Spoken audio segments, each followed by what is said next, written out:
Bonjour à tous, je m'appelle Céline, j'ai 37 ans, j'habite à La Rochelle en Charente-Maritime. Je suis atteinte de spondylarthrite ankylosante, plus connue sous le nom de Spondy. Et comme je m'ennuie un petit peu, j'ai invité des copines, Crohn, psoriasis et d'autres pathologies avec des noms tout aussi sympathiques.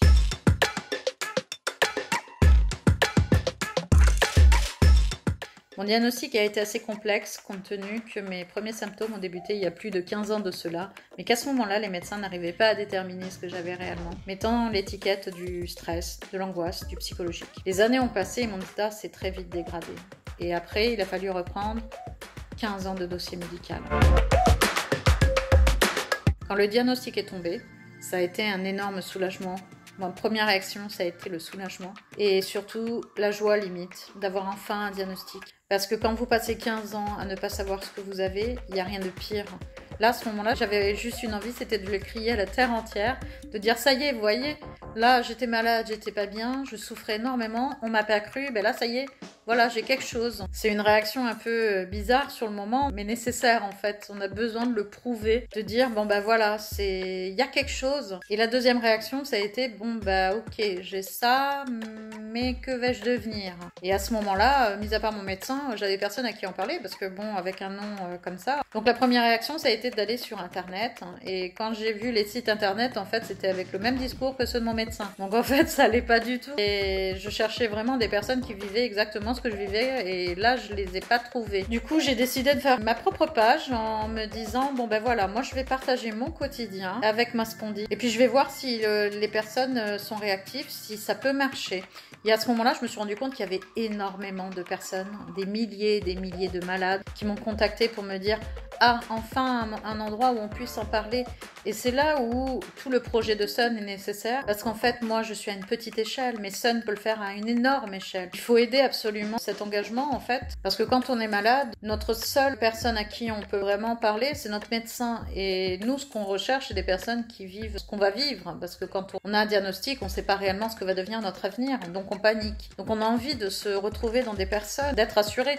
Même si c'est des choses qui sont compliquées à entendre, le fait que quelqu'un nous partage, de suite, on est rassuré parce qu'on se dit bon bah voilà, ça c'est difficile, mais je suis pas seule. Quelqu'un d'autre est en train de vivre pareil. Donc il est là le lien. À l'heure actuelle, il n'existe pas d'application ni de site qui met en lien les patients entre eux. Et donc c'est une première et je pense que c'est quelque chose qu'il faut vraiment aider parce que sur des pathologies aussi difficiles, on a souvent ce sentiment de solitude et c'est très compliqué au quotidien.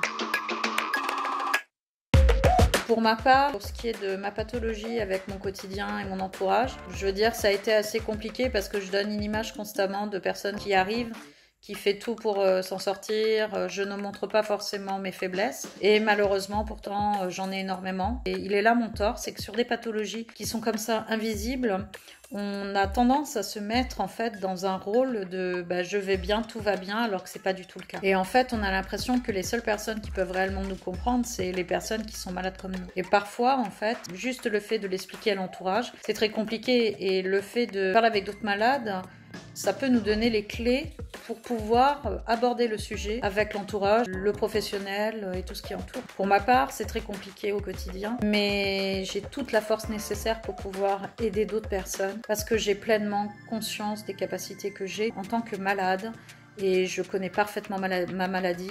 Et les seules personnes qui connaissent réellement la maladie, c'est vous-même. Car pour vivre la maladie, il faut la vivre au quotidien.